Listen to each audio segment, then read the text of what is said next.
With that, I will turn the microphone over to our gracious host, as always, Lee Hotz, distinguished writer in residence here at the Carter Institute of Journalism and science writer for the Wall Street Journal. Okay, Lee. Thank you, Professor Fagin. So, welcome to Inside Out. This is our forum for investigating the best of our craft by putting those who practice it successfully at the highest level under the lens of our attention. And our tool of inquiry, as many of you know, is a conversation. And as we get rolling, I invite you all to join in, to interrupt, to digress. That's what will make this entertaining for everyone and more creative and perhaps in the end more telling and revealing. Before you do so, though, I ask that you find Dan, who has a microphone, because we'd like to record your question for those who aren't here and who might view this later on a webcast. So if you do that, we'd all be grateful. We should also say, too, that for those of you who are standing, there really are seats in front, and no one will mind if you feel like you need to get up later. Right, the seasoned box holders are not coming, so. Yeah. And you won't have to wear a raincoat. We won't be That's like, true. Right. you know, That's true. We won't be splashing you spraying. with watermelons or anything. Yeah, we decided Well, yeah. not to smash the watermelons, Yeah. it's true. We talked about it. Maybe a little bit, but we'll Yeah, warn you. yeah. So it has been our aim this fall to present you all with a series of contrarians. People who have made their success, reporters, editors, webcasters, in one way or another, whose professional direction has gone against the mainstream. And as Dan mentioned a minute ago, on November 24th, we'll be joined by science broadcaster Miles O'Brien, whose professional existence embodies this in both professional and personal ways that'll be worth exploring. But tonight, we are joined, I'm pleased to say, by Annalee Newitz, who joins us from the future via San Francisco. And we appreciate her coming all this way to talk to us. Annalee is a science journalist, a columnist, an author, an anthologist, a recidivist academic, a pop culture curator, a policy analyst, technology pundit, a soundbiter, a word wrangler, and most prominently, for our purposes this evening, editor-in-chief of IO9, which is a daily publication online that covers science, culture, and the world of tomorrow. IO9, for those of you who are not already dedicated to it, is a very strong presence in the slipstream of science journalism. It covers science, but also science fiction, the culture of science, the speculative fantasies that science prompts. And it covers them all with equal gravity. And it has over 10 million readers every month, give or take a few. And it's the product of a very unusual editorial imagination. And I thought the best way to illustrate just the scope and range of that imagination was just simply to walk us quickly through her books. So we begin with White Trash, Race and Class in America. We go to Pretend We're Dead, Capitalist Monsters in American Pop Culture. She's Such a Geek, an anthology women write about science, technology, and other nerdy stuff. And most recently and prominently, Scatter, Adapt, and Remember, How Humans Will Survive a Mass Extinction, which was most recently a finalist for the Los Angeles Times Science Book Prize. So, I guess what I don't understand is how you encompass all of this in the same head. Many of us are more linear in our thinking, and I'd like to go back all the way into the past on our little time travel thing here, and talk a little bit about how you began, because many of us have a very linear entry and progress through this craft of science journalism. We maybe,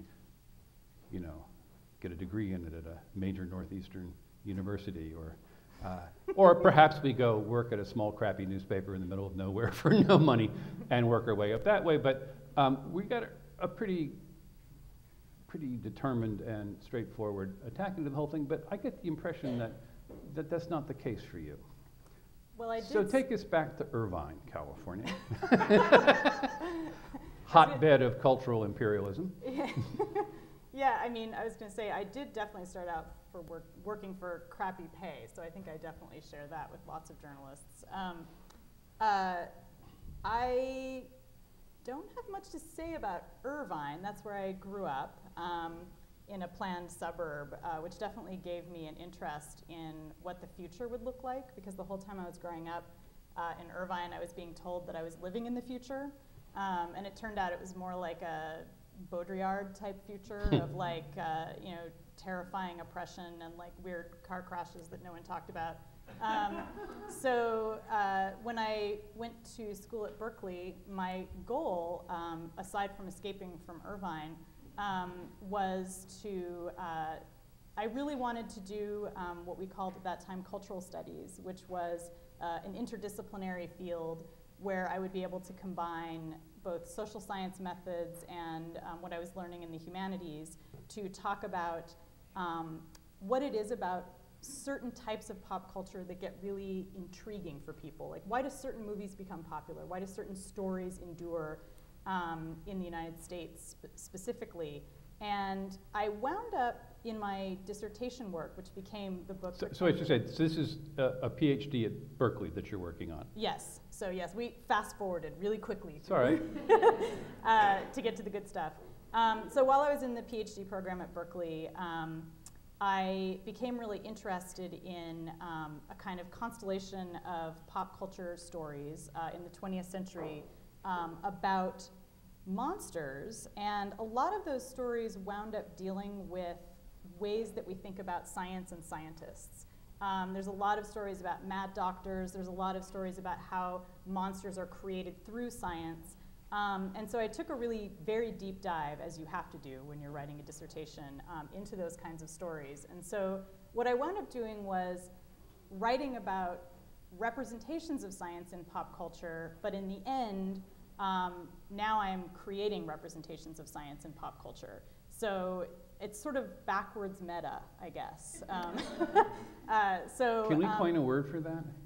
Yeah, somebody counter meta, under meta, sub meta.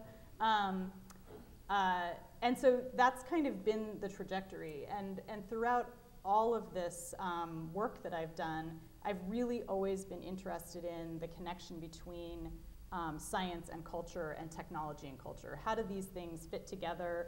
How can we talk about them at the same time? How are they impacting each other? Obviously, the relationship between them is not one way.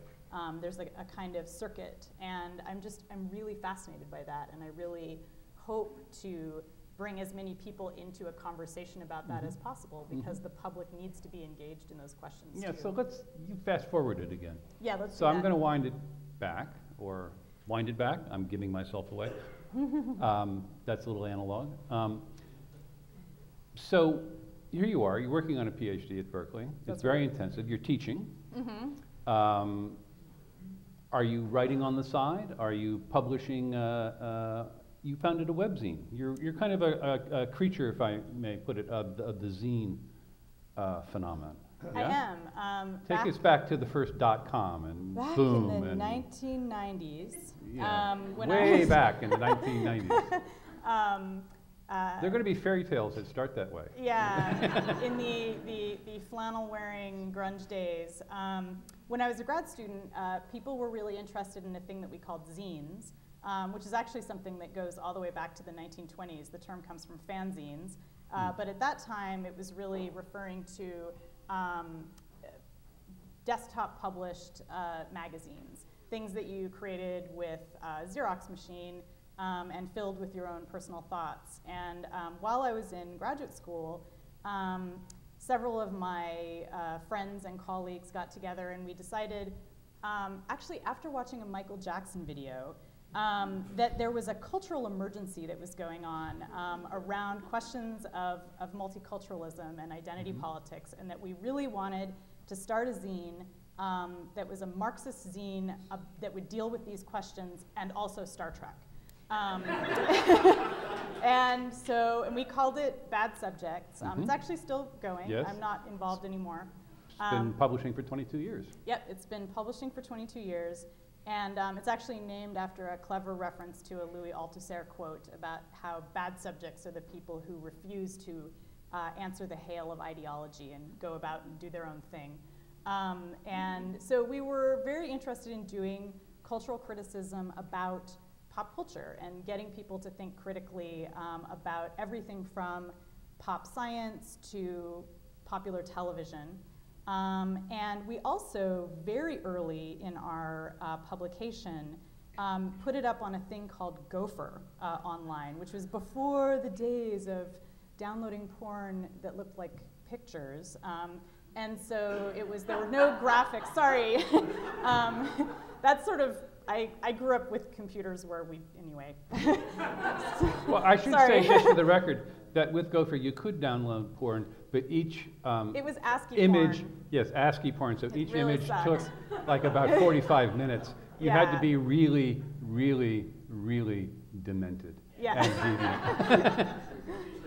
And Yeah, desperate. sorry, I and grew up- desperate. I I grew up online, and Yeah. and a huge focus of online life at that time was where to get porn and I don't think that much has changed. So. Yeah. If anyone was watching and pirated games as well. I mean, Yeah. to be fair, we were pirating games also. We Yeah, weren't just yeah. looking at porn. Anyway, so we used Gopher, which was a system like the web where you would follow links, but it was all text. And so we'd put bad subjects up there, and we thought we were quite clever. And then this guy, Jeff Sauer, contacted us from Carnegie Mellon and said, have you heard of this thing called the web?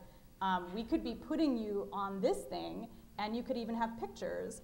And we were like, great, let's do it.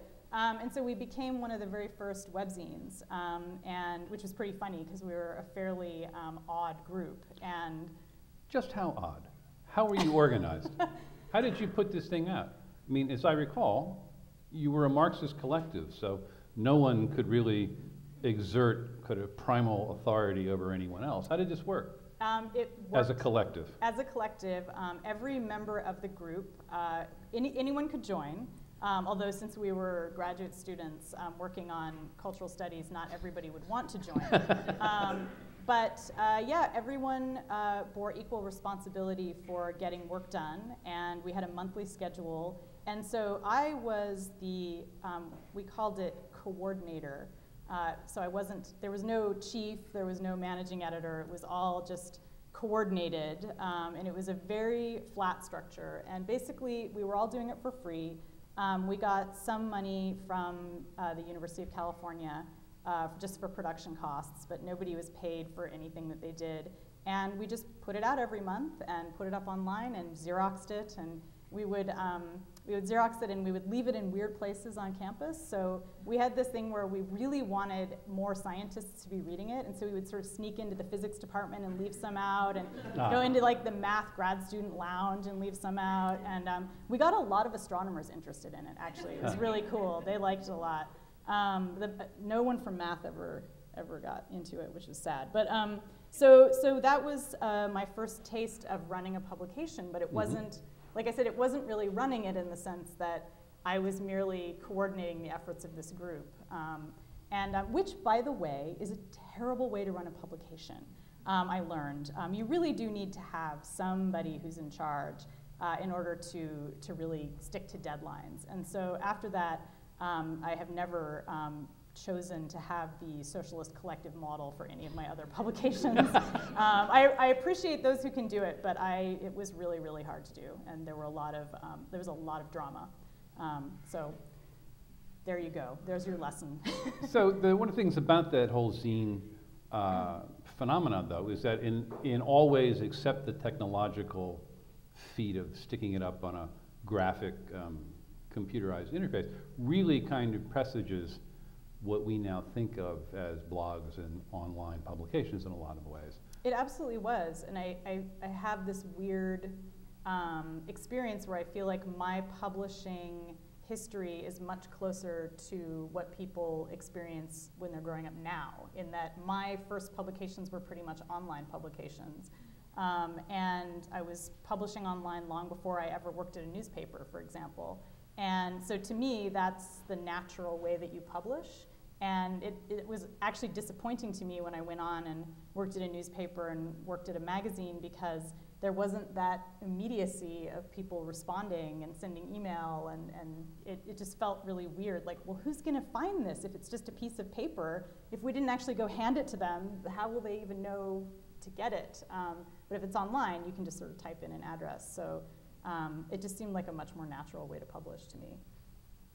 So in this combination of academic specialty, of cultural interests, and scientific, not inquiry exactly, but kind of groupiness maybe, and fiction and imagistic, artistic, it's a very Bay Area thing, it seems to me, in some ways, because it is infused with something you often don't see in technology coverage or science coverage generally, which is this overriding sense of optimism.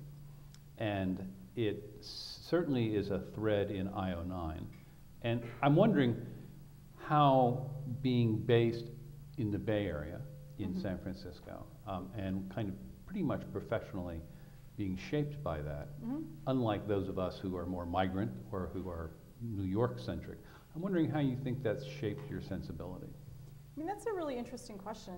I mean, the thing about the Bay Area is that it is where a lot of the technologies that are shaping media now are being made. So it's, in some sense, the way New York was for the publishing industry in the 20th century, the Bay Area is the publishing industry for the 21st century. I mean, a lot of the media startups are based there. And a lot of the tools that the media startups based here use are based in the Bay Area. So to some extent, there is that sense of you go to a party in the Bay Area and you talk to like 6 people who have terrible media-related apps, and probably the way it is in New York, where you talk to people who have terrible books that they've somehow gotten contracts for, and you're like, how did that, why do you have $1 million for your app? I don't understand. So I think that there's that. I mean, the question about optimism, though, is really interesting. I think that there is a strand of utopian thinking in California generally, and it does influence, it influences politics there, it influences the way people form communities, and I think probably the way that that influenced my work was that I always felt like you could never talk about science or technology divorced from political and cultural issues. They always felt like they had to go together. And I think the reason why I tie that into this kind of optimism is that I think there's this sense, I mean, optimism has to grow out of some kind of, unless you're just sort of on drugs, it has to grow out of some kind of collective, that does work, and we have that in California too, but I feel like it has to grow out of some kind of collective sense of political purpose, like that you're moving forward, you're doing something better than the last generation. And I think, and that I think is part of what influenced me and why I feel like you can't talk about scientific innovation in isolation from whatever political kind of events are going on. I realized I was doing our audience a disservice when I asked that question, because some of you may not be regular readers of IO9, so you may not know what I mean by sensibility in this instance. So I just happened to look today at the story mix, and it was, the site's a little confusing to navigate, I think. And I think I'm going to give you I've never heard that before. and I'm going to give you the benefit of the doubt and say that that's clearly to sort of create nice synergies of you know, topics and things. Yes, it's but all anyway, very the story lineup was more or less a piece kind of a little breathless about the upcoming Captain Marvel movie, a piece on the revival of underoos, which for those of you who don't know is a kind of underwear. I'm really excited about that. Yeah, a very sort of technical piece on USB battery packs, an interesting speculative piece on alt history maps a very technical piece about making diamonds out of peanut butter, and a piece on the test firing of rocket engine parts made with 3D printers. It's kind of boing-boingish. Mm-hmm. It is not what you would find, say, on the science front of the New York Times or Scientific American or Discover. Mm-hmm. So when I say optimistic and maybe aspirational is a better word. Mm-hmm. I mean, I think it's aspirational, but it's also one of the things that we really strongly believe at IO9, or that I strongly believe and have imposed dictatorially on my staff, because no more collectives, is that, you know, science isn't just about building things in a lab. It's part of our culture. And there is an entire cultural side to science and to the project of scientific thinking and scientific discovery. And science fiction is the most obvious form of that. And I say most obvious because there's many, many other forms of it. There's many other kinds of culture that reflect scientific sensibilities and that reflect a quest for rationality and for sort of social improvement through better understanding of concrete reality. But that's really what we want to convey. So if it comes across as utopian and aspirational, maybe that's just because, you know, a lot of us who love science wish that our cultures would be more scientific and wish that we could, you know, live in an environment that was more permeated by scientific values. But really, it's just about, I liked that you said it was a slipstream kind of publication, because really it's just about reinforcing to people that even if you're not doing science in the lab, you can still participate in the scientific project, and that you're still, when you watch a science fiction movie or read a book, you're still imagining how science could affect us as a civilization. And I think that's a really important part of doing science, because that helps us understand how to deploy our scientific discoveries and use them wisely, as opposed to, you know, use them to, you know, spy on people or kill people, which are not necessarily the best uses of science. So I guess what I'm hearing from you here, and what I see reflected in aspects of your work, not just IO9, but certainly in Scatter, Adapt, and Remember, in a slightly different way, you're kind of practicing a form of advocacy journalism, yes? Yes, I definitely am. And I think, I mean, I've always been an advocacy journalist. I've never pretended to be objective, whatever that even means. And I think that's very different from a lot of people who came up in traditional journalism. My first real journalism job after graduate school was at the San Francisco Bay Guardian, which was our alternative weekly that sadly just died a few weeks ago. And that was an advocacy paper, and it was a fantastic environment for me because I was never told to pretend that I was being objective. I was certainly told that I better get my facts straight, and I damn well better investigate, but I could take a position and I could advocate for ideas, and that was totally acceptable. So that has been my trajectory, and I'm very lucky with IO9 that I can do that kind of writing. Certainly I've had many jobs where I couldn't, and that is often, you know, that's part of the life. Well, you can do that kind of writing because you let yourself do that kind of writing. Yeah. Yeah. So are we too pompous? I mean, is that part of what's going on here? I mean, IO9 and your work has got a certain capacity for whimsy, a certain capacity for humor, a certain capacity for not taking itself very seriously, hence the underoos. Everybody wants underoos. They're for adults now. Yeah.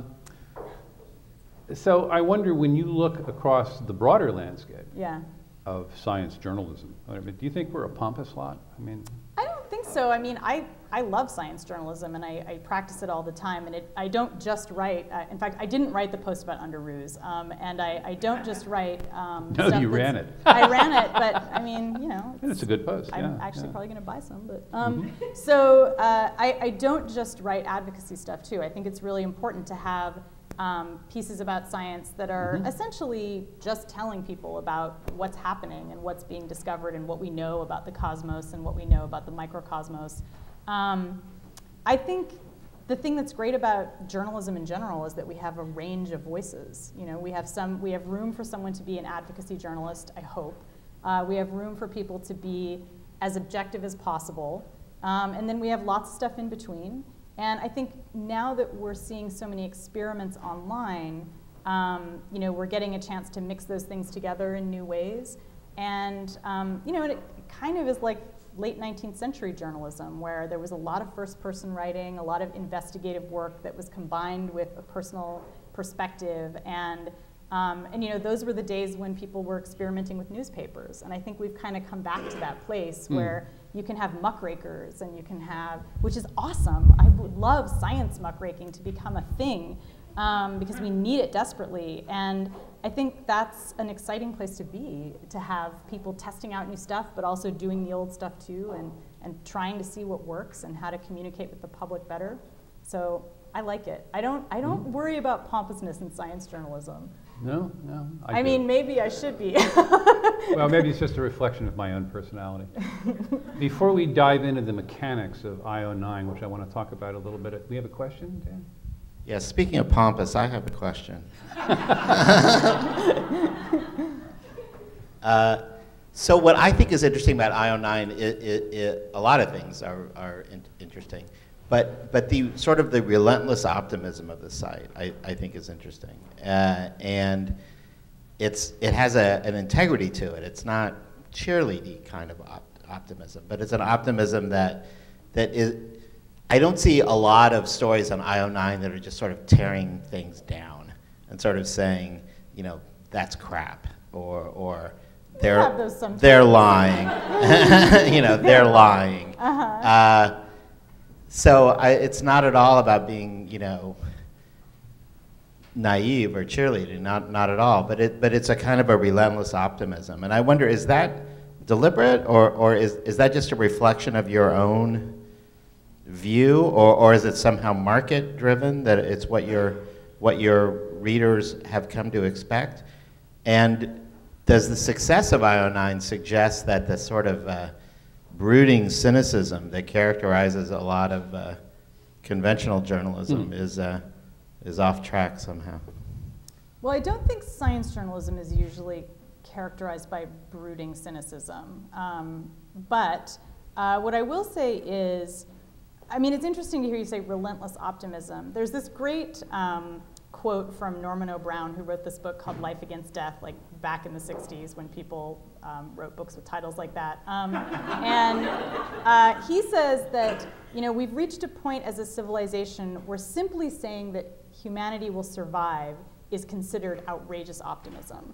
And I think that it's because we're such a cynical, dispirited culture right now, for all kinds of perfectly legitimate reasons, that a site or a set of articles that suggest actually we might make it, and we might make it because humans have an ingenious ability to solve problems, that just seems like psychotically optimistic. Like, and we're not actually, I mean, I feel like in our work, we're not actually saying like everything's gonna be rosy and happy. We have tons of articles that fall under a tag that we use called debunkery, where we're debunking a lot of this silly new agey crap that passes as science. But I think we do believe that we need to be thinking about the future because humans will be living in that future. And I think, you know, that could be a dark and terrible thing. It could be a dystopia. It could be a post-apocalyptic future. In fact, some of our most popular stories are about a kind of a post-apocalyptic imagination of the future.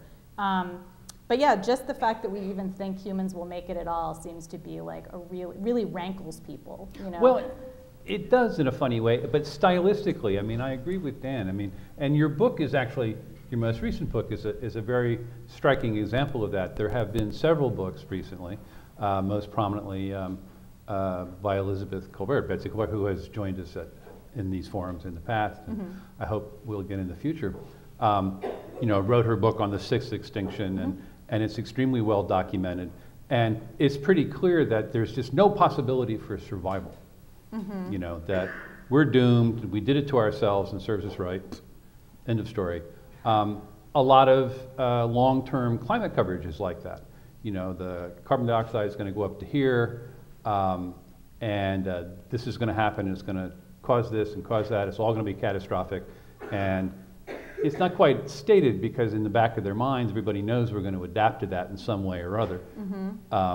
And our most recent speaker, Mackenzie Funk, has written quite a lot about that in very interesting ways.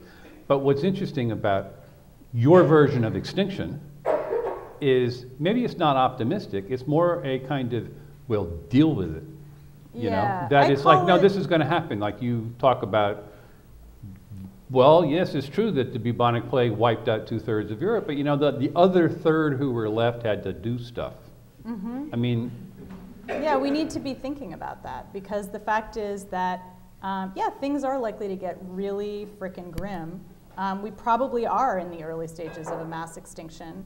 And what that means is there are going to be die-offs among people. There'll probably be mass starvation at some point. This is, I mean, it's a kind of, again, it's pragmatic optimism. It's only optimism in the sense that I think it's very likely that humans as a species will make it through a mass extinction. Every mass extinction we've had on the planet has had survivors, which is why we're here. There have been 5 mass extinctions, and there were always some animals that made it through, and lots of plants and insects that made it through.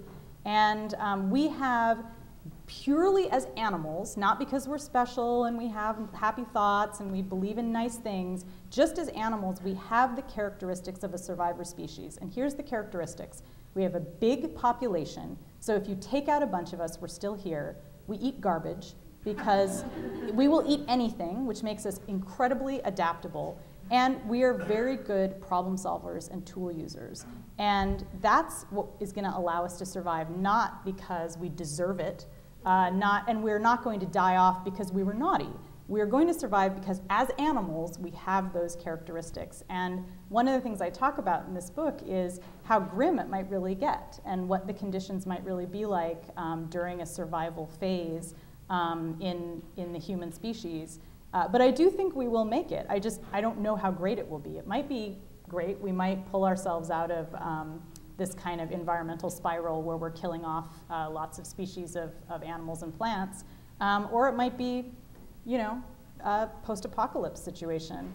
So, but like I said, I think there's a lot of good, scientifically sound reasons to believe we're going to make it. And I think a lot of the people who believe we won't make it feel that way for very mystical reasons. They feel like we've been naughty, we've screwed the environment up, and we deserve to die, and therefore we shouldn't even make plans for the survivors because we're such bad Homo sapiens. You know, and it's reasonable to be angry at Homo sapiens. We have done some bad things to ourselves, but I think that doesn't mean we're all going to die.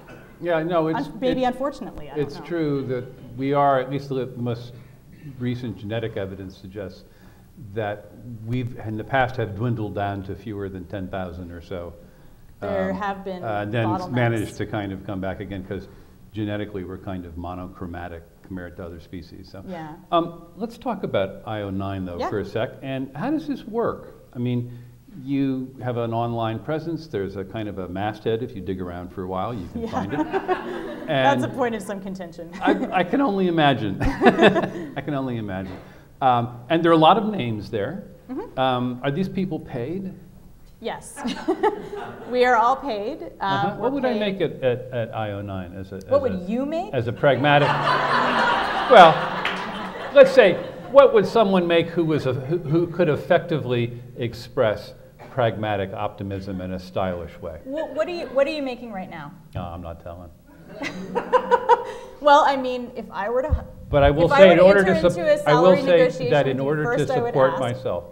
support myself in a style to which I like to become accustomed, I have 3 jobs. Wow. So you might not be the ideal staff writer for IO9 because you're already really busy. But our salaries are competitive with major magazines and newspapers at this point. When I hire people, I'm usually hiring them when they're either deciding between, you know, IO9 or either another online publication that's quite well established, or, you know, a magazine like Popular Science, or, well, that might not be a good example now, but Wired, say. and you know, so we're able to compete. I'm sorry. It's, of course, all questions about money are rude. Look how I responded when you asked me. Yeah. So what I'm wondering, though, is are these staff jobs? Are these sort of freelance jobs? Are these jobs with benefits? Are yeah, these that's jobs, a really good question. You know. They are typical jobs in that they are, the people who are on the masthead are full-time staff. They have benefits. We actually have a really nice vacation plan at IO9, although no one ever goes on vacation. This is like, this is like 20. There's a it's couple like of my 20 writers people, here. 25 people. How big is the staff? The staff now is about But it 10 was like, people. There are several people on the masthead who are freelancers. Okay. But our staff now is about it's about 10 full-time people at this point, and maybe 11 depending on how you count. And yeah, typical jobs, like I said. Health benefits. I think they pay for your gym if you're in New York, which is kind of nice, but I'm not in New York, so they don't pay for my gym. The benefits are very typical, I think. And what I've chosen to do, because I'm part of Gawker Media, which is an umbrella company that owns many of your favorite websites, including things like Gawker.com and Jezebel and Kotaku and all those good places. And so each of the editors-in-chief of those places, you know, answers to someone who gives us a budget. And so I have a budget that I can allocate, and I've chosen to focus my budget mostly on staff writers because I think that partly because I like the idea of people working for me having benefits. And I think I've been a freelancer and I know how hard it is to lead that life. And benefits are very utopian. Benefits are very utopian, and it would be great if freelancers could get benefits and could get treated well. So most of my budget is going to that, and which leaves me a small amount of money for freelance. But as many people have found who've pitched me freelance, we pay kind of crap for freelance. I think that there's other sites that pay much more reasonable rates. Most of the people who freelance for us are not professional journalists. They're either scientists or academics of some kind, and so for them, publishing something is it's not how they're making their living. It's more just that they want to amplify what they're saying. Can I interrupt for a sec? So, okay, so everybody pays everybody crap. I think we can agree on that. Well, okay. Yeah, I mean, by and large. No, I mean in the freelance world, it's a struggle. Yeah. Which is why I was interested in money. I wasn't just asking that to unsettle you. So, are you intentionally seeking out, people who don't normally write as science journalists, scientists, or other people, because you want other points of view, you want other voices, or is it because those are the only freelancers who will rise to the debate of, I'm not going to pay you very much, but you're going to get so much exposure and your friends will be impressed? I think it's a little bit of both. I mean, like I said, I've chosen to focus my budget on staffers, and so my freelance budget is for bringing in those outside voices. And it's true that those are people who are privileged enough to be in a position that they don't have to worry about making money on writing. And I don't want to make it sound like that's always the case. I've certainly hired people as freelancers who are professional writers, and I will pay them professional rates. But I think it's really important in a publication where IO9 is a social media publication. And so part of our mandate, as I see it, is bringing in a diversity of voices, and that means bringing in people who aren't necessarily professional journalists and professional writers, but people who are working professionally in fields that we cover, like entertainment, science, futurism, which actually is a professional field, especially in Canada for some reason. No, I mean it is. Yeah. And so I really want to reflect that. Like I want to reflect who we're writing about and have them be able to say their piece as well. We have a question now. Where are we? Here, back here. Okay. Yeah. What's a day in the average IO9 staffer like? What kind of stories are they writing? How many? The average staffer is required to write between 4 and 5 stories a day. And, but what that means in practice is, you know, some of those stories are not going to be like a fully fleshed out story where you have a lead and you have a perspective. It might just be, here's a video with some really pithy comments to go with it. What I try to get people to do is write about 3 longer, substantive, meaty pieces per week. And those are not necessarily huge, long features, but they're going to be, some of them would be like what you might call a mini feature. So it would be around 700 words or so, something that's reported, something that where they've looked at research or where they're doing more intensive analysis. So it could be a trend piece, it could be they're covering a new scientific discovery. So those are the really big anchor pieces. And so when they're not working on those bigger stories and reporting those stories, they're doing these kind of little linky pieces for us on a daily basis. So it's hard. I mean, it's a lot of work. And when I hire people, I often say, like, are you prepared for like the amount of sitting in a chair you will be doing? Because it's like, it's hard on your body, and it's a lot of work. So it's not for the faint of heart, for sure. So when you are publishing these stories, I mean, I think that, we have a tendency to kind of think of the story, as this kind of block of text that's got some links out to pictures and moving things and maybe some source documents or whatever. But yeah. that the thing is the block of text. But from looking at your work, I get the feeling that you're much more oriented toward the idea that actually what the story is the conversation about the story. Yeah, I mean, I think it depends on the story. So some stories are definitely a conversation about the story. And, one writes those very consciously. You think, or I should just say if I'm writing a story that I expect to start a conversation, I write it in a very different way than I would write a story where I'm saying, here's my opinion and feel free to comment. But if you actually want to start a conversation, I think it has to be a much more open-ended kind of story, maybe a bit shorter. So we have twice a day we run a post on IO9 called Open Channel. And it's basically a question that we pose to our audience. And it may be a bit of a conversation starter. So you might say, what's the scariest movie you ever saw? That's a really dumb example, but let's pretend that that's the story. What's the scariest movie you ever saw?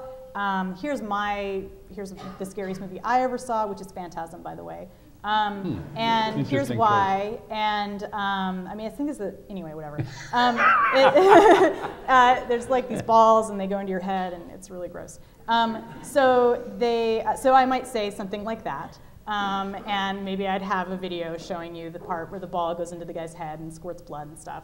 And then I would say, what are your guys' scariest movies that you ever saw? And that's a conversation opener, right? And that's really inviting our readers to kind of write the story. I mean, it's not even writing the story, really. It's to have a conversation. It's to start a discussion where I would expect anyone reading that story would be way more interested in reading the comments than reading my dumb thing about Phantasm. But then there's other stories where, I put in a lot of work, say, as the writer. I've done a lot of research. I'm presenting a lot of information.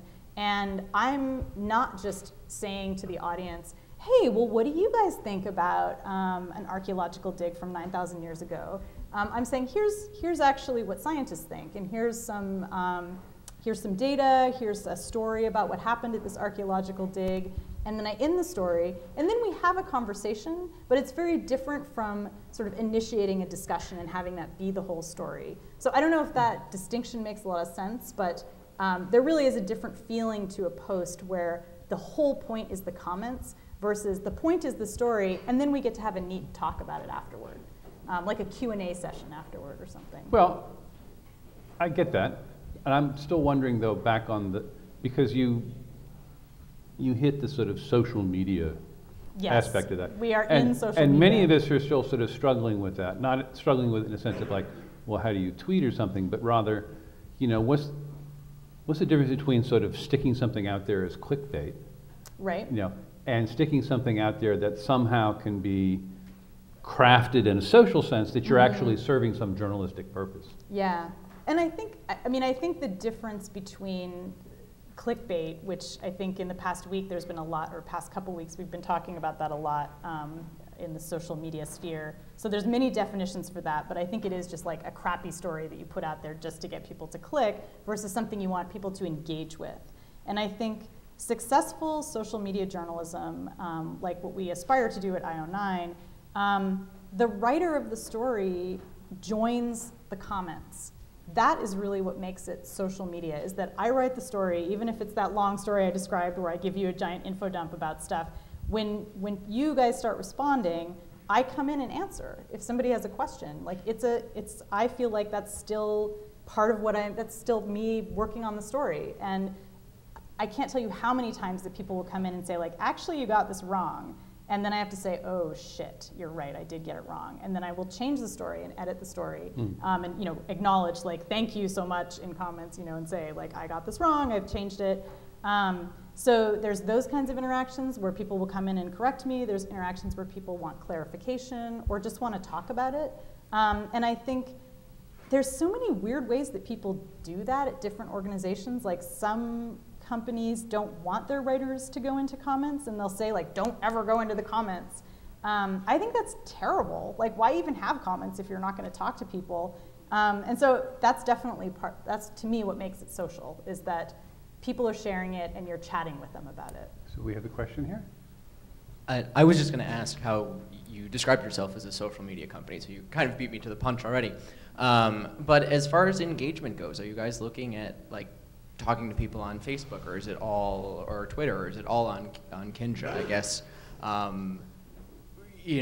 because Facebook is such an elephant in the room for so many social media and new media journalism publications. How do you guys A/B test your headlines on Facebook? Like, what are you? How are you approaching that? I wish we could do more testing of headlines on Facebook. We don't do that. We put our stories out on Twitter. We put them out on Facebook. We do engage with people in both places. I'm much more active on Twitter than on Facebook, but that's just a personal preference. And I actually have a lot of conversations with people on Twitter about my IO9 work. And it is really important. Like, Facebook is a huge part of what allows people to share our stories. And when we get new people coming to IO9 who don't already know what it is, oftentimes it is through Facebook, or there's a few other places like Facebook, but Facebook is definitely the biggest. And I often wonder, is that going to continue? Is it going to be something else later? Is there going to be some new place? We keep pretending like we're going to have a presence on Pinterest, and I hope one day we do. That would be amazing. It's like the nut that no one can crack. Because that's an amazing community, actually. Yeah, and yeah. I'd love to be talking with them. So yeah, it's a huge part of what we do, and we strategize about it. Like, we're sitting there, we use a tool called Slack for all of us to be chatting all day long. So because all of the writers for IO9 are everywhere, although one of them is here in the audience. And so we'll say, like, well, should we put this story on Facebook or that story? Like, which story do you think would do better on Facebook? Because certain stories will just die on Facebook and others will do really well.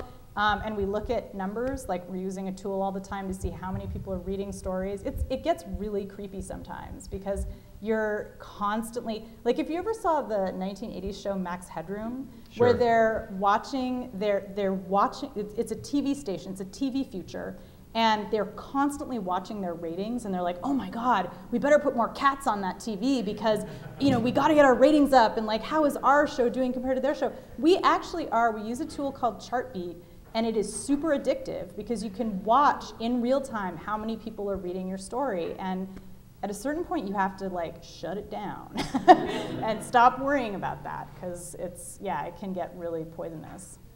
So your staff is distributed. Yes. So the bulk in San Francisco, some in New York, anyone in Nebraska? I mean, what? We do have a person in Kentucky. Okay. We have a person in Canada. We have a person in England. We have some in New York, some in the Bay Area. And yeah, we're pretty scattered. So yeah, it's rare that we're all in the same room. Then you're adapting and you're going to remember. Right?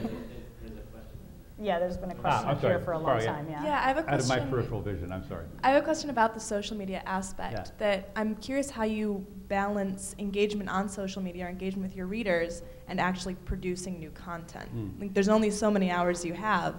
How do you strike that good balance? It's a great really question. hard, and it's actually one of, it's an ongoing problem, and on a day-to-day basis, I'm dealing with it differently. So like there might be a day where I just spend a lot of time chatting with people on either in Kinja, which is the publishing system we use for IO9, or on Twitter or whatever.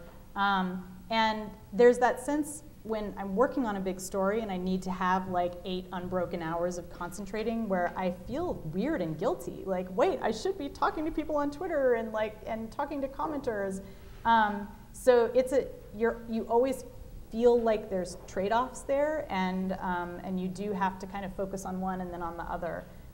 So I think, like I said, it's just built into the workflow of every day that you have to be thinking about that and how you're going to manage it. And as I was hinting when I was talking about using this tool Chartbeat, where you're looking at your audience numbers, there is a point where you have to step back and say like, all right, I am not going to care about what the audience is thinking about this right now, and just like do my own writing, and that can be hard to do. So Yeah, I felt there was another aspect to that question, which I like, which is, well, yeah, it's true. All publications now are high on reader engagement, and high on social media. But as a staff member, and also as that relationship between a staff and a management, there hasn't been a lot of conversation about how you quantify the quality of the value of that social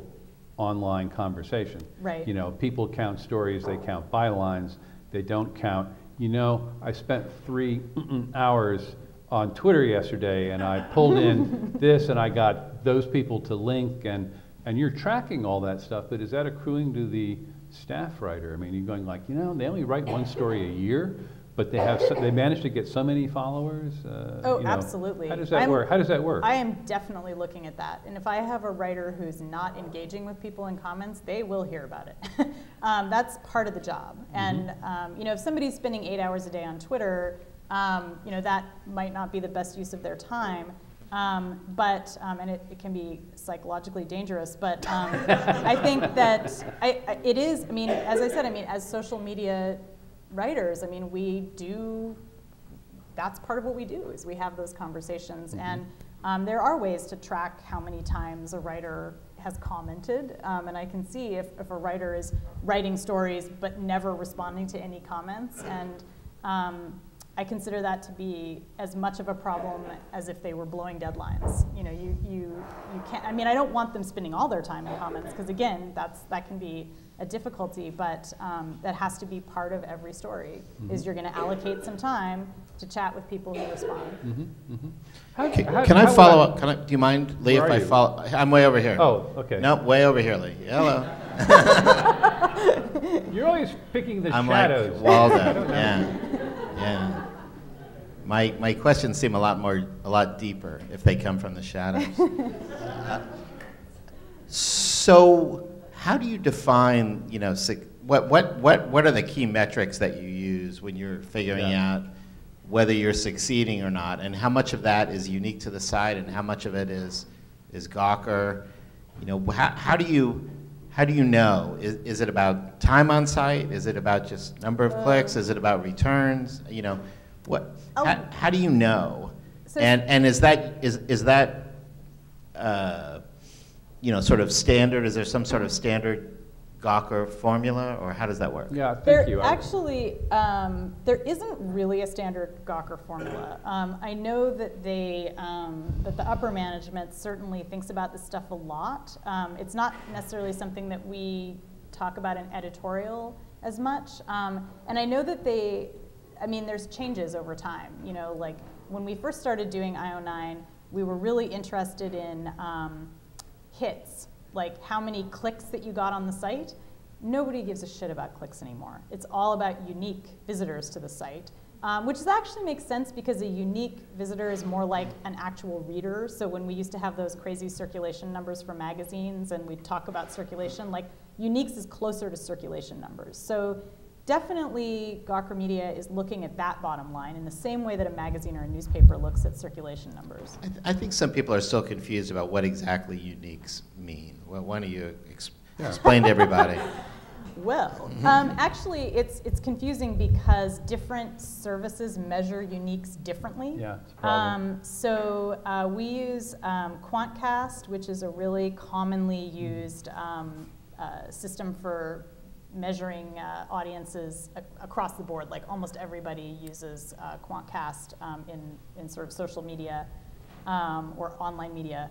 And they are always changing their metric about how they measure uniques, but as I understand it, a unique is supposed to ideally be, it's measured by month, and it's a person who has visited your site once that month. So basically, so they're measured as a unique one time per month. So they might visit your site a jillion times, but they only get to be a unique one time. So when you say, like, IO9 has 10 million uniques, it's supposed to be those were 10 million individual people, as far as we can tell, that went to the site this month. There's all kinds of ways to game that. Like, if you feel like, you know, helping out your favorite site, all you have to do is like clear your cookies after every time you go, and then you'll become a new unique oftentimes, because often it's measured with cookies. I don't actually know if QuantCast does that. They may not measure with cookies anymore. They may have special fancy cookies, I don't know. But there's a huge rabbit hole you could go into trying to figure out whether those uniques actually stack up to real human beings. So the way we measure success is, you know, partly by looking at audience numbers, but honestly, part of it is subjective. Like, as the editor-in-chief, I look at story mix, and I look to see, you know, have we had a story today that I'm really proud of? That, like, if somebody came to the site, they wouldn't just say, like, wow, this is all about underoos, which, like, is kind of my worst nightmare, that someone would come and do that. I mean, I think it's fine because you noticed that we had other content too. But I mean, I want there to be stories that are substantive long reads where people read them and come away feeling like they've learned something or they've seen something in a new perspective. And that's really hard to quantify. I mean, that's really hard to say, like, how do you measure that? But it's a feeling. But let's linger on that for a second, because that unique is also a person. Yes, hopefully. And you, in this interesting and effervescent story mix of yours, you're aiming at someone. I mean, who are you writing for? Who is the IO9 reader? We're aiming at the general public. I mean, it's definitely, I mean, I think we've reached a point as a culture that science is a pretty mainstream interest.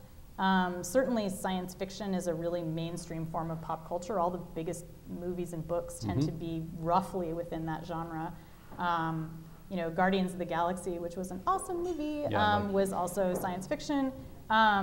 And so, yeah, I mean, we aim at the same audience that, you know, any general interest publication would. I suspect that our, people who come to us are probably primed to be interested in, you know, scientific discovery and pop culture, but that's a lot of people. So, yeah, that's what we think about. And oftentimes, actually, when I'm editing or when one of the other editors is working with a writer, we will say to them, like, don't write as if the audience already knows what Guardians of the Galaxy is, right? Like, don't just assume, like, oh, well, of course you know everything about this film. Write to them like you're writing in the New York Times, and they don't necessarily already come to it with all these opinions about the comic book. You know, assume that your reader needs a little introduction to genomics or something. So you can't expect that there'll be a specialist audience. So you're not writing for whatever the right IO9 equivalent of fanboys would be. I mean, like, you know, who reads Macworld? I mean, come on, you know, it's like. I think Macworld died, and we always say fans, not fanboys. Yeah. Yeah, we try to be gender neutral. So yeah, actually, you know, women run the biggest fan site here. So, but no, actually, we consciously don't aim at fans. We're not really. I mean, fans are going to come to the site anyway. Fans of both science and pop culture are going to come to the site. So what we're really interested in is a broader public. We want to have a conversation with the public about these issues. So that's what we aim for. And how do you sort of bring that broader public who don't know anything about IO9? How do you bring them in? How do you spread your brand around? How do you attract people who don't already know you're there? I mean, this is kind of one of the conundrums of web publishing. I mean, a lot of it is through social media, like things like Facebook, you know, people sharing our stories. And I mean, what I often say to people about social media, if I'm not sort of rambling about comments, is social media is when every single article has to be interoperable with other platforms. So every article that we write has to be able to be extracted from IO9 and put onto Facebook or put onto Reddit or put onto Twitter or Pinterest, and it has to stand on its own. It can't be you can't assume that your reader is reading that article in the context of a bunch of other IO9 stuff. It has to be able to be its own little thing, and if people click on it and get excited, you know, maybe then they'll go ahead and read other IO9 stuff, or they'll figure out that IO9 is a thing. But I guarantee you that there is a significant percentage of people reading IO9 articles who have no clue what IO9 is, how they got there, what's going on at all. They're just like, wow, this was a cool article about a comet, and I found it on Facebook, and now I'm at this place with this thing at the top that says IO9, I don't know. So that's social media, right? They're coming to that article totally decontextualized. Do you know, Annalee, like what percentage of your readers originate from social media as opposed to just people who go to? Yeah, we track that. Yeah. Is it 2/3 or you know? I don't know off the top of my head. Facebook is a huge referrer. Google is a huge referrer. It's definitely more than there's more people coming from outside than are coming from the IO9 front page. So it's more common for people to come to us through Facebook or Twitter than to go to IO9 and be like, hello, I met this confusing front page that you mentioned. Right. No, I can tell you that for the Wall Street Journal, I think currently that the metric is something that on the order of 50% of the links come in sideways. Right. The Times cleared 50% like last year. I mean, just about everyone is over 50% now, which is astonishing when you really think about it. Yeah, I mean, like I said, it's with social media, you can't expect to have like the integrity of a full publication where people are encountering it as the New York Times or as this, whatever, name that magazine. They're encountering it article by article, and so that puts a lot of burden on each individual article to represent itself well. Does that make you edit differently? Well, only in the sense that I was mentioning before, where we're aiming at a general reader, and so I don't want I don't want my writers to assume, well, this is an audience that's already indoctrinated into IO9 topics, right? You have to assume that this is a person who's hanging out on Facebook and they're looking through headlines and they're going to stumble across a headline that sounds interesting, and they may have no background in science or technology or anything. They're just kind of stumbling across it, which is a very different attitude. It's a very different way of writing a headline than you would if you're writing for somebody who's just reading a paper they've already bought. So what's Gawker get out of this? I mean, as a business thing, you were telling me that one of the early backers of one of the web publications that you were involved in was a porn dealer that was looking for a tax write-off. Yeah. I mean, so we've been so talking. The backstory on that. So very early in my career, when I first graduated, the first place I ever worked was a web publication called Getting It, which you can find online, gettingit.com. And none of us knew where any of our money was coming from. We were just like, yay, it's 1999, we're typing things. And we just sort of magically thought that one day we would have advertisers or something. And then it turned out that we were owned by a porn company that wanted a tax write-off that was a legit publication. And so when our legit publication folded, they said, surprise, you all work at a porn site now. And that was a fun surprise. And so we all went off to go work in other places. But what Gawker does, I mean, Gawker's whole is a media business. They're not a porn company. No, but I mean, how do you monetize this? I mean, we've all been talking. Your uniques would have gone way up now. I think. Actually, you know what? You would know. think that porn would get you lots of uniques, but we've found through trial and error that actually those are some of the least popular stories, like stories that actually have sex content, which is interesting. But anyway, so Gawker Media does exactly the same business model as commercial television or as the Free Weekly that I worked at for many years when I first started, which is free content with ads.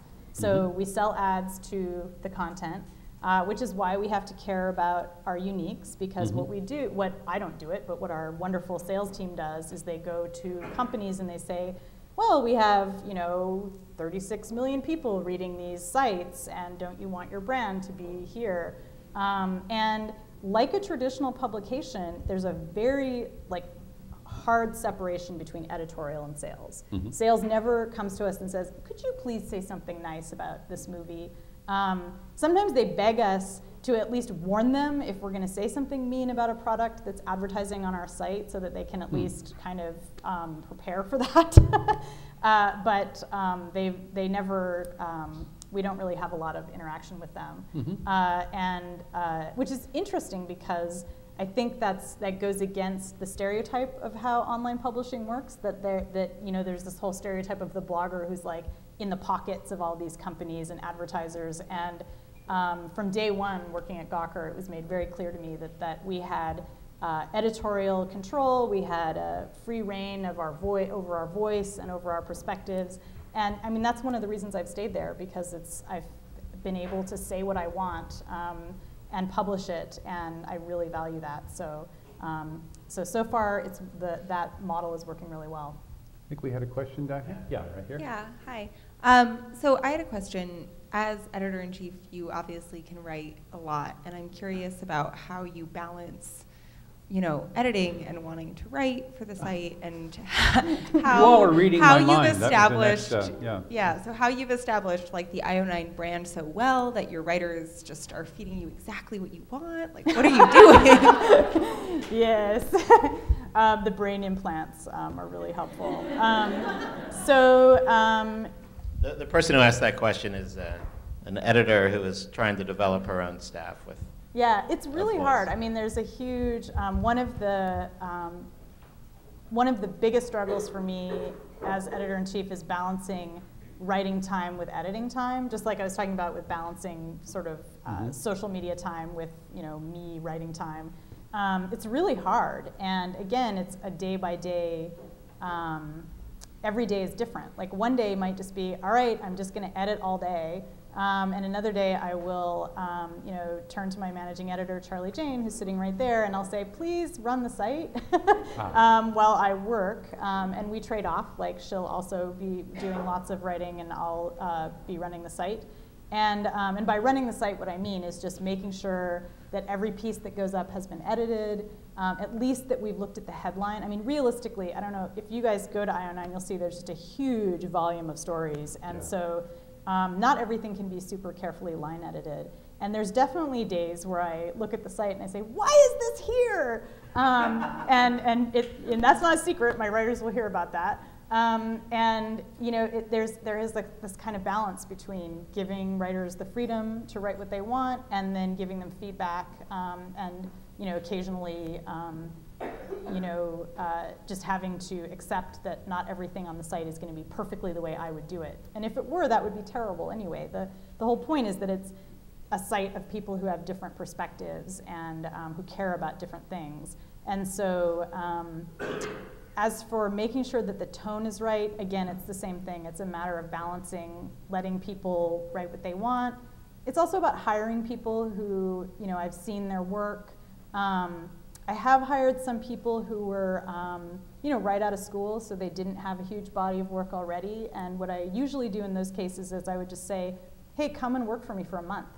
And, because sometimes people think they can do it, and they just break like after 2 weeks. Like, it's really true. There's like this moment, and we've tracked it, Charlie and I have over the 7 years, like around 2 weeks is the breaking point, and that's when they either totally disappear completely, like even though I'm paying them, it's not like they're doing it for free, they'll just disappear and like come back 2 days later and be like, yeah, I guess I'm leaving now.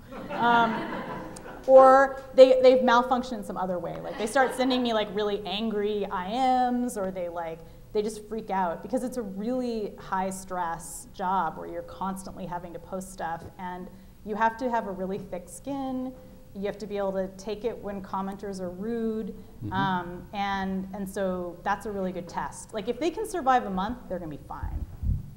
Can I follow up on that? Yeah, please. I mean, is there another way to do this? Is it, you know? But do what? Which well, part? I mean, that's the question. You know, is there a way to make this work without asking people, you know, without putting people in a position where, you know, 3/4 of them will break, you know, or whatever. It's not 3/4. Whatever the percentage is, you know. I mean, but have you thought about it? I mean, have you thought about, gee, is there a way to do this where we can get the same? Is there a way to get the same metrics with two posts a day instead of 4? I just have a quick question. So that's a good question. But have you ever worked in a traditional newsroom, like a daily paper or whatever? Yeah, about 30 years. Did you ever see people like lose their minds at a daily paper? Yes, I have. It's exactly the same thing. Yes, I have. And I've seen people lose their minds at weekly papers. Yeah. I mean, being in this business it's not for the faint of heart. And so there's always going to be those casualties, because it's super high stress. You're constantly having to deal with either feedback from editors or commenters or sources. You're breaking your back to get the story and to get it up and to be faster than everybody else, and it's scary and overwhelming. And I wish that we didn't live in a culture that like rewarded us with money for doing things that are like sometimes psychologically damaging. And I don't think we would if we lived in a better society, but this is where we are now. And I think it's part of the media business, you know. And the question about like, could you get the same traffic with 2 posts a day? I mean, that's not really the right question in a way, because the way that IO9 is a little bit like, sometimes I think of it as being a little bit like a radio station. You know, it's constantly a voice there with you. Like, we now have an overnight editor. Hi, Catherine. And so we actually are publishing 24 hours a day, and like part of social media is having a community space where people can come all the time and be there. And so having posts going up regularly is part of maintaining that community feeling. It's just part of the form, I guess, is what I mean. And once you get into the rhythm of it, if you don't break, doing 4 to 5 posts a day isn't actually that hard, because like I said, I mean, these aren't posts that are like epic pieces. Like some of them really are like, dude, it's a video. I've probably written a post that literally said, dude, it's a video. None of my writers would actually be that dumb. But sometimes it is that simple. So it feels like it's part of the day you're just chatting with friends. Part of the day is just like, I found this cool thing and I'm showing it to you. May we oh no, please, you have a question? Hi, so yeah, I've worked most of my journalism career online, and like one of the skills that I tell people is that, yeah, I can do 3 to 4 posts a day. I guess I don't love it, but it's not bad. I'm just wondering, is the internet ever going to change where this is a skill that's not useful? I mean, the question is less, is the internet going to change, and more, are we going to have more publications that have a diverse structure, right? So IO9 is a blog. There was like this brief moment where we were calling ourselves a publication, but I think now we're going to admit that we're a blog. And the blog form is about having a lot of little pieces mixed. You know, you have big pieces, but then it's mixed in with a lot of little pieces. But there's plenty of places now that actually do want long form, right? They want a piece that's 15,000 words long, and they only publish once a month, or they only publish once a week. And so I think that change has already happened.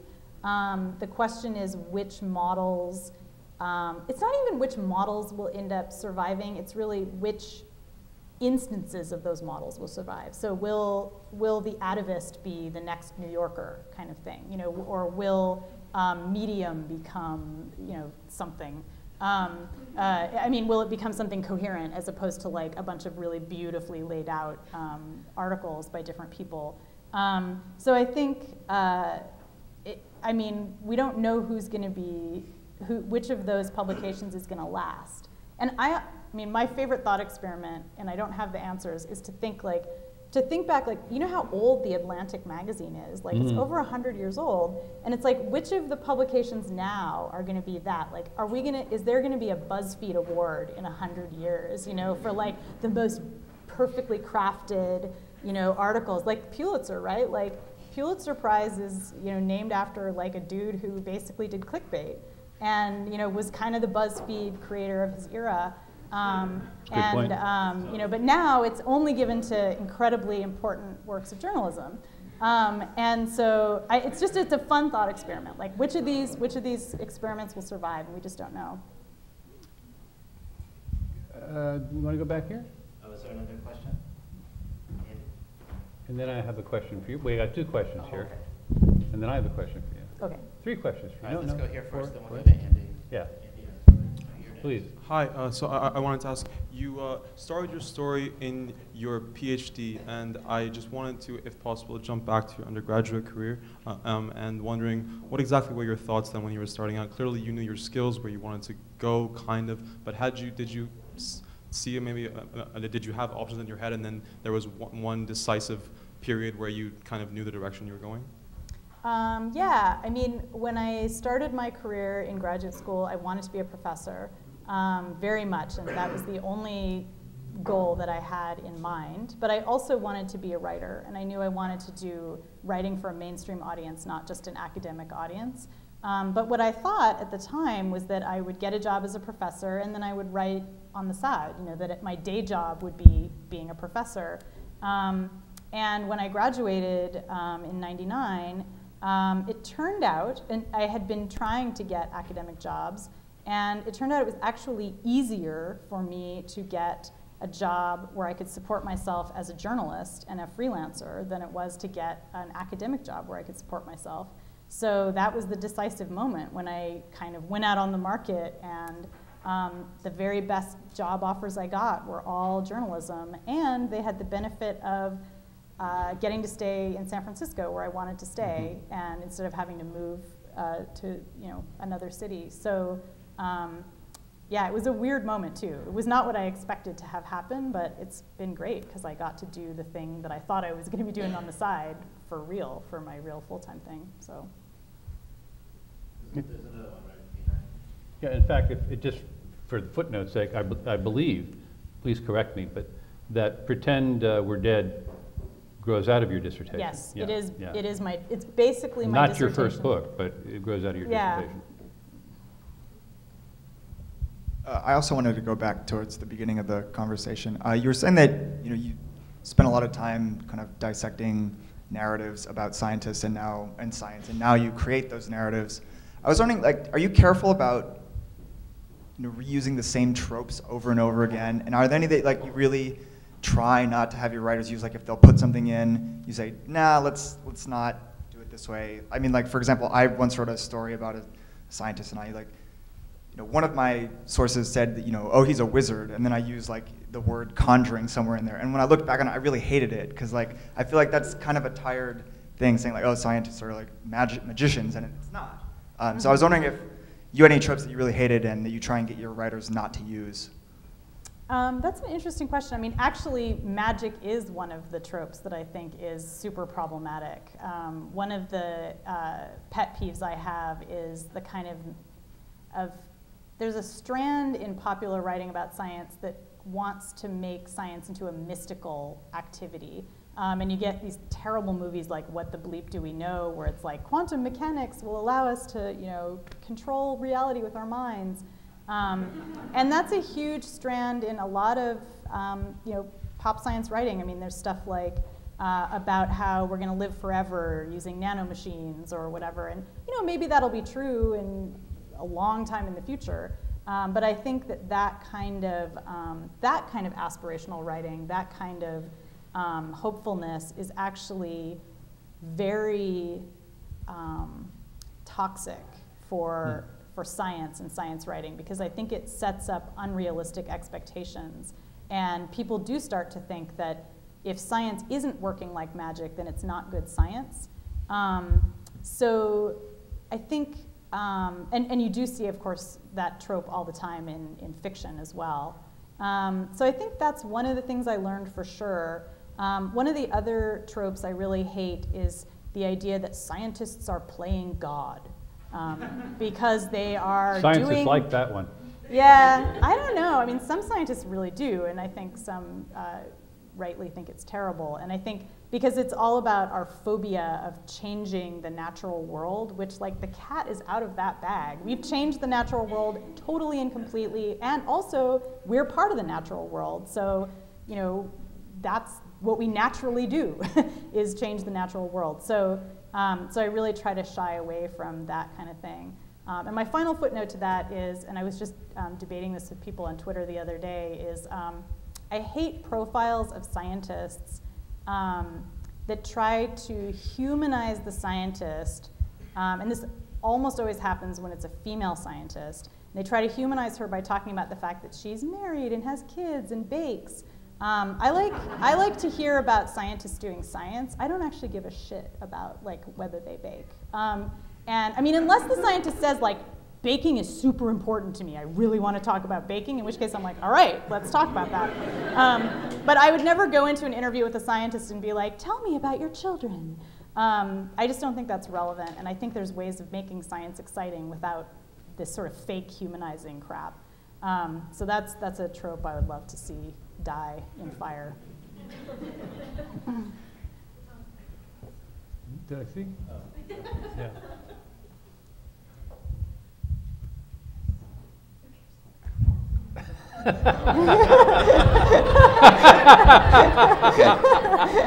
So, quick question. So, all of that said, this is sort of a follow-up. If you were to look back 10 years, who would you say your favorite fictional portrayal of a scientist is? Wow, that's a super good question.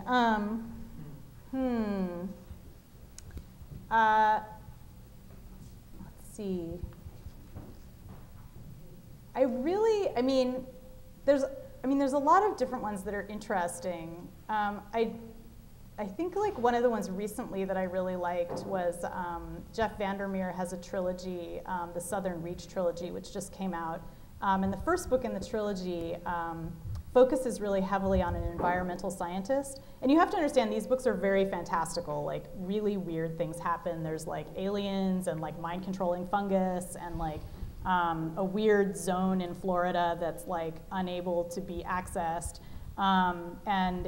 But this scientist goes to explore this weird zone, and she's such a realistic scientist. Like, she's obsessed with gathering evidence and taking notes, and she talks about how she became an environmental scientist by studying ecosystems in parking lots. Like, she got really interested in puddles in parking lots and looking at, like, what kinds of life forms, like, found those puddles and lived in those puddles. And it felt to me very true to the experiences of environmental scientists that I knew. And even though she was in this really fantastical environment, she acted like a scientist. And it wasn't like she was playing God or, like, only saw things with rationality, but that she just was fascinated by the mechanics of ecosystems and saw those mechanics everywhere around her. And I really liked that. It just felt like very natural and true. So I wonder if we could, for a moment, talk about your day. Because, well, there you are, you're overseeing this very prolific, hyperactive blog, and curating that staff and keeping track of metrics, and you're also writing posts. Mm-hmm. But you somehow are managing to worm in larger projects, of which we have a stack here. Yeah. So I'm just wondering, as a kind of straightforward matter, like, well, okay, tell us a little bit about your day. Where do you write? Mostly I write at home. Yeah. I have a study and I have a standing desk, and my desk overlooks my backyard, and I've actually made friends with all the crows in the neighborhood by feeding them peanuts, which I know there's a whole debate about whether you're supposed to feed them peanuts or whatever, so I I have a relationship with the ecosystem in my backyard. So those are my physical colleagues, along with my cats who ignore me. And so usually my day starts with catching up on things like email, like just making sure that I'm keeping up with whatever news is coming in from work, and checking news feeds that I enjoy, looking at our metrics. Like one of the first things I do in the morning is check to see what our traffic is and which stories are already blowing up. Because you have to understand, I'm on the West Coast, so the site, we have a morning editor, the wonderful Rob Bricken, who is running the site for like 4 hours, before I'm even awake. Well, 3 hours before I'm awake. So I get up and it's already been going, and so I'm kind of rushing to catch up and make sure that nothing horrible has happened and nothing's exploded and like everyone's okay. And so I'll jump into Slack, which is where we have all of our discussion. It's like our newsroom, and we'll start chatting. And so you're in a study by yourself with the crows, a bag of peanuts. Not too far from reality. Right. Yes, there actually is a bag of peanuts. You're not like on BART in an important suit, or taking the Google bus somewhere or something. No, it's very important to have a good, reliable internet connection. So I don't usually kind of float around. I try to get out a couple times a week and work in a cafe with friends. I do have a co-working space that I go to a couple times a week. Is isolation a problem? Well, I did just mention that I've made friends with crows, so. Well, I got to say, it wasn't that you made friends with crows. It wasn't that you were feeding the crows peanuts. It was that you were worrying about their allergies. No, there's actually a whole other reason. It's not about allergies, but there's some theories that if you feed crows, then they become too trusting and blah, blah, blah. So, and then that's bad. So it's playing God and interfering with the natural world. So sometimes I do go out, and it is a problem. Like I definitely need human interaction, just like any human does, or most humans do. And I am getting a lot of interaction online too, because it's like once you're, as anyone who works online knows, like once you're in that space where you're talking with lots of people online, you feel like your computer is like vibrating with voices, and it's like, sometimes I'll just feel like, there's just people yelling at me on the internet, it's like so loud, and I'll like turn away from the screen and I'm like, it's silent now. It's so weird. So it does feel very social in that moment when you're interacting with people, but as I have sort of said in answer to a lot of other questions, every day is really different. There's always the needing to get writing done and needing to get editing done, but some days there's much more writing, some days there's much more editing. Charlie Jane and I share editing duties, so some days I'm doing more editing and some days she's doing more editing. Right, and I should say, I apologize to you if we're attributing to her all the smart stuff that you're actually doing. So please. You can ask her questions later. Who wrote the Underoos post? Was that Rob? Okay, yeah. No, but in a broad sense, I understand it's all very spontaneous. You're just awash in the moment and whatever. But come on, you don't do all of this without being like very premeditated and very focused and very like, oh yes, all days are different, but I have a plan, I have a way of focusing. I want to know how you focus. It's hard. I think part of it is, I'm bouncing between 2 or 3 tasks, and I'm definitely of the school that doesn't believe that multitasking is like a thing. I definitely believe you can do serialized multitasking, so like one task and then another task. I can't be simultaneously doing multiple tasks. So I think one task after another task is called monogamy. Serial monogamy, I guess. Yeah. Serial monogamy, yeah, not multitasking. But then when you go back to the first task, it's more like polyamory. So I have my polyamorous desktop. And I'll have, it really is laid out. Like I have multiple tabs open on my browser. I have multiple apps open. Like I'll have TweetDeck open. I'll have, IAM open, and then I'll have Chartbeat in one tab. Chartbeat, the thing I told you to always stay away from unless you want to be sucked into the hellhole of watching your stats. But I always have it open in a tab. And actually my colleagues and I at Gawker joke about that, like how we all are like constantly looking at Chartbeat. And then I have, a tab open where I'm writing something. I'll have a tab open where I'm editing something. And then I'll have multiple other tabs that are like scientific journals and, RSS feeds, because I still use RSS feeds because I'm like from the 20th century. So I am kind of bouncing between these actual kind of locations on my desktop and tasks. But in order to have the discipline to do things like get a book done, like I do have to clear the decks. Like when I was working on this book, I had to take time off to do it. I had the foolish notion that I would work part-time at IO9 and part-time on the book. And so I kind of went back to 50% time, and I actually thought that this would work. I thought I'll work half the day on IO9 and half the day on the book. Never do that. Just don't ever do that, because it doesn't work, because I ended up spending all day working on IO9 and all day working on the book, and nothing, and I just kind of went crazy. And I mean, I just was really overworked, basically. And so I think it's better, if you're doing a bigger, longer project, you really do have to kind of clear the decks and like say, all right, I'm focusing on a long form project. I'm taking a month to just like only focus on that. So how did this come to be then? Did I see a hand? I didn't want to. Okay, so there you are, multitasking madly.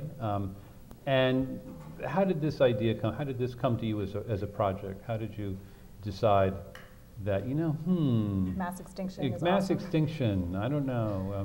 Is it just sort of the omnipresent threat of the big one in the Bay Area just brings this to mind? Or is it, you thought, I have a really hot commercial pop idea, the end of life as I know it, what? I did not think it would be a hot commercial idea, actually. I'd never written a book for a big New York publisher. All my other books were for small publishers and academic publishers. And I had been writing a lot about this stuff on IO9. I'm really fascinated by geology, as any right-thinking person is. And of course, geology gives us all the keys to understanding these previous mass extinctions that we've had. And I also really like monster movies. And so I was thinking, like, I really like giant monster movies. And the thing about giant monster movies is they're all about these like global threats. Like when you have a giant monster, it's not just threatening like the guy in the house, they're threatening like the country or like the city. And I was like, what would be the science equivalent of a giant monster movie? Like what's the biggest disaster that could happen to the whole planet? And that was when I thought about doing mass extinction, was I thought, well, that's the closest you're going to come to Godzilla in real life. Although Godzilla could never really cause a mass extinction, so I mean, it's true. I don't know that it's true. And what if Godzilla like started reproducing? And we don't know for sure. But anyway, so it was a combination of my interest in science and my interest in pop culture and giant monsters. Are you? No. Oh, okay. So where do you see IO9 headed?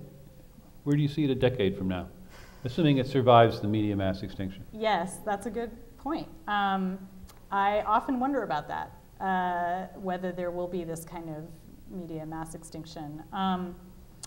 I'd like it to continue to exist. When I was growing up, I used to read Omni magazine, which was very similar to IO9. It was a combination of science and science fiction stuff, and it always had these really weird covers with like shiny people, literally shiny, like made of chrome, like sailing through triangles of tomorrow or whatever.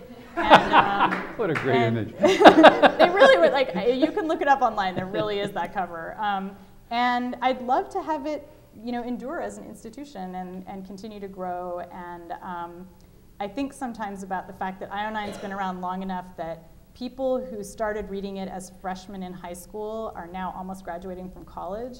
And that just makes me so happy, because when I was in high school, I would have loved to have IO9. I would have just, that would have been the best ever. I would have been hanging out there all the time and yelling at the writers and like, you got it all wrong, man. And so that makes me really happy to think that that community could continue and we could have this space where people can come together and think about these ideas and grow up thinking about them. And so, you know, I just want us to get bigger and be sustainable, you know, not to get too big and not ever to get too small, and just to kind of maintain where we are and not drive too many people crazy. And so that's my hope, and who knows if it'll happen. I mean, it really depends. The way you say that, Annalee, it's almost like there's some existential threat that's out there. I mean, it seems like you guys are doing great. I mean, I assume that it's, you know, you're bringing in more money to Gawker than you're costing. I mean, I assume, or you wouldn't be the size that you are, right? I mean, but of is there course something on the horizon Right, that right. Is there something on the horizon that terrifies you that we don't Godzilla. see? Is there a publishing kaiju out there that Yeah, just is well, I think, haunting your I mean, dreams? obviously there is, right? I mean, because some questions were kind of pointing to that. Like, we don't really know where online publishing is going. We don't know if these business models are sustainable. One of the problems about being advertising supported is that when economic times are tough, companies don't have as much money for ads. So of course I worry about that stuff. You know, you can't run a publication without worrying what would happen in a worst case scenario. I mean, we could have, you know, like a horrible natural disaster, and like nobody's gonna give a crap about reading IO9 if like they're trying to, you know, steal water from their neighbor or whatever. Yeah, I think isn't that chapter 8? Yeah, it is. I don't know, maybe we could do some really great service pieces on that, like best ways, like 10 best ways to steal water, like, well, but so, you know, but, how to purify water, like.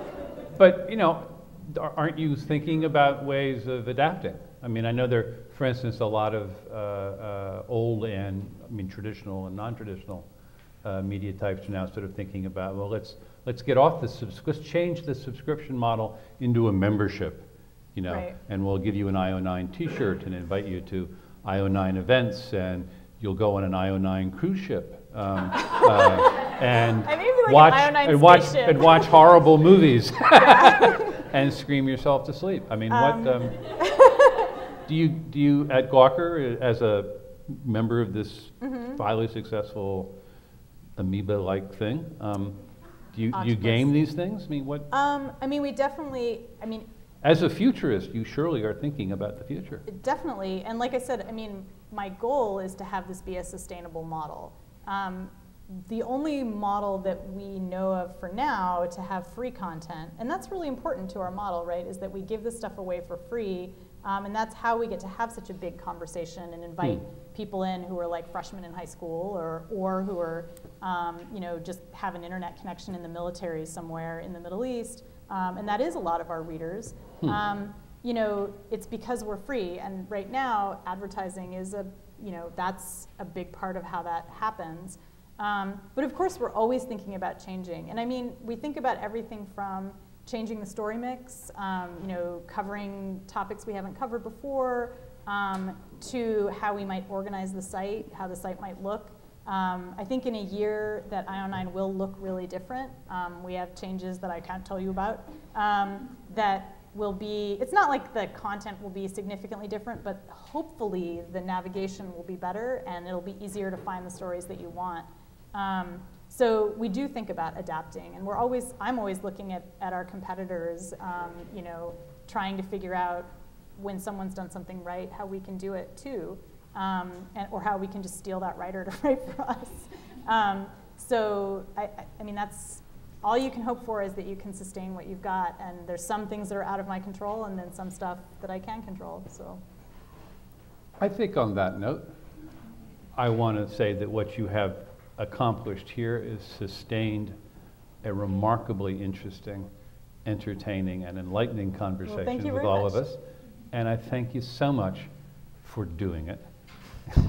And thanks for having me. Thank you.